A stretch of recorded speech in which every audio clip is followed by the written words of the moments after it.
দর্শক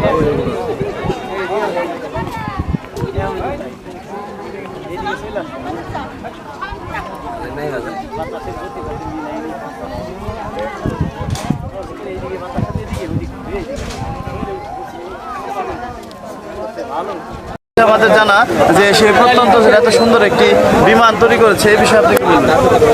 সবচেয়ে বড় কথা কি জাফরগঞ্জে এই প্রত্যন্ত অঞ্চলে জুলাস মিয়াজে এই বিমানটি তৈরি করেছে এই আকাশে উড়াইছে। বাংলাদেশের মধ্যে দেখা যায় অনেকেই বিমান তৈরি করছে, কেউ আকাশে উঠাইতে পারে নাই। আর এই লোক জুলাস আকাশে 4 মিনিট উঠাইছে, তাও 30 মিটার উপরে। তো আমরা জাফরগঞ্জবাসী এবং ষাটগড়বাসী আমরা সবাই তার এই আবিষ্কারে আমরা সবাই গর্বিত।